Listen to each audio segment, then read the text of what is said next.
تو ایمان کے 4 ستون ہیں: الصبر والیقین والعدل والجہاد۔ ترتیب میں ہو سکتا ہے کہیں روایت میں فرق واقع ہوا ہو، لیکن ترتیب سے زیادہ اہمیت اس بات کی کہ 4 یاد ہونے چاہیے، مجھ کو بھی اور آپ کو بھی،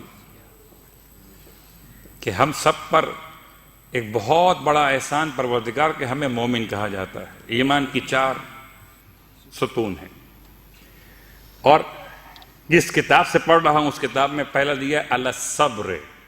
ایمان کا پہلا ستون ہے صبر۔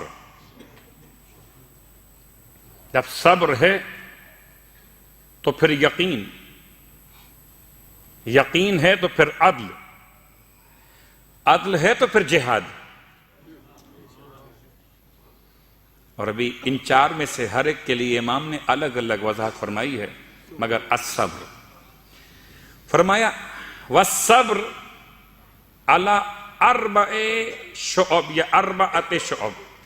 صبر کے 4 شاخیں ہیں، صبر کی 4 شاخیں ہیں، ٹھیک؟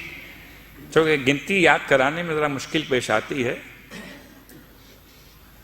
اور ایک زمانہ تھا جب کہ ہمیں گنتی یاد کروائی جاتی تھی 1 2 3 یا 1 2 3۔ اب تو بڑا اچھا نظام ہے کہ تصویروں کے ذریعے سے پڑھائی کرائی جاتی ہے۔ 1 ایپل بنا دیا پلس 1 ایپل اور لگا دیا، اب یہ 2 سیب ہو گئے۔ اب 2 یاد نہ ہوں، سیب تو یاد رہیں گے۔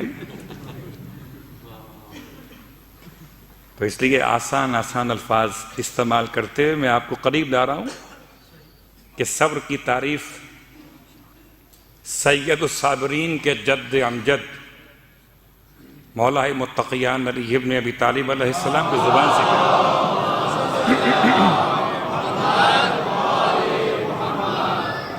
صبر کی 4 شاخیں ہیں۔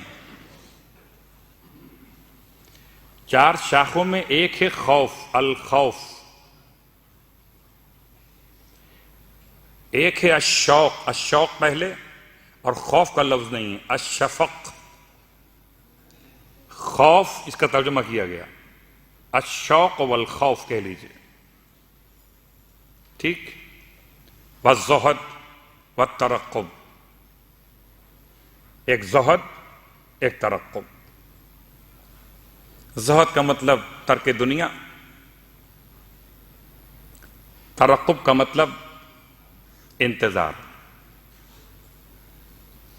ہم نے کل بات کی تھی کہ صبر کا ترجمہ کیا ہے معاشرے میں؟ کچھ نہ کرنا،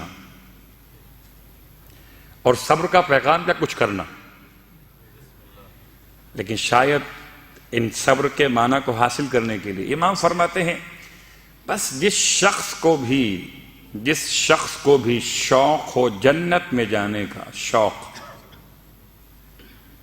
جنت میں جانے کا، فمن اشتاق الی الجنہ سلا عن الشہوات، اس کو جنت میں جانے کا شوق ہو، اپنے آپ کو شہوتوں سے روک لیتا ہے۔ اس کو جنت میں جانے کا شوق ہے شوق نہیں